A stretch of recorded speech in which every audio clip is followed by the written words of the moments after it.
ఇప్పుడు అంటే C section deliveries ఉంటాయి గదా! సో, ఇది డాక్టర్స్ కావాలనే సి సెక్షన్‌ని ప్రిఫర్ చేస్తారు. నార్మల్ డెలివరీ అయ్యే ఛాన్స్ ఉన్నా గూడా వాళ్ళు సి సెక్షన్‌నే ప్రిఫర్ చేస్తున్నారు. దానికే రిఫర్ చేస్తున్నారు అని చెప్పేసి వింటూ ఉంటాము. సో, ఇది ఎంతవరకు నిజం?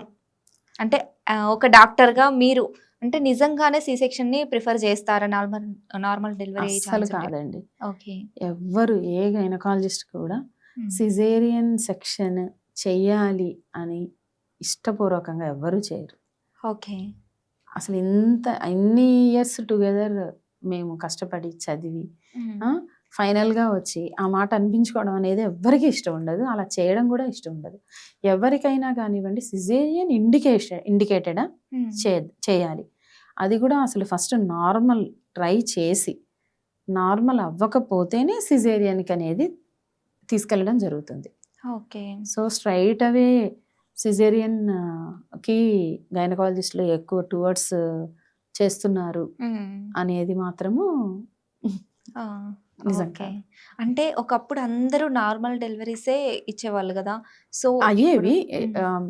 ప్రీవియస్‌గా. ఆ! సో అవన్నీ ఎందుకు అంటే మేబీ వాళ్ళ లైఫ్ స్టైల్, వాళ్ళ యాక్టివిటీ స్టైల్ ఓకే.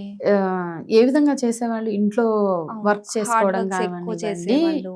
వీటన్నింటి వల్లన ప్రీవియస్‌గా నార్మల్ డెలివరీస్ అనేవి ఎక్కువయ్యేవి. ఓకే.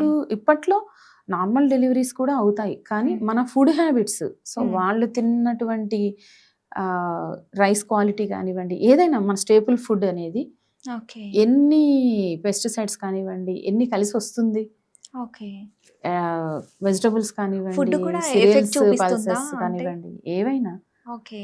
మనం తీసుకునే ఫుడ్ ఐటమ్స్ కానివ్వండి, మన లైఫ్ స్టైల్. హ్మ్. ఇప్పుడు ఎంతమంది ఇంట్లో ఫాస్ట్‌గా తిరుగుతూ, యాక్టివ్‌గా తిరుగుతూ పనిచేస్తుంటారు. ఎక్కువ అవునవును. మంది ఆఫీస్ వర్క్స్ ఇవే ఉంటుంటాయి కదా! అవును. సో, ఫిజికల్ యాక్టివిటీ చాలా వరకు తగ్గడం వల్లనే సిజేరియన్ రిస్క్ అనేది పెరుగుతుంది నౌ ఏ డేస్. ఓకే.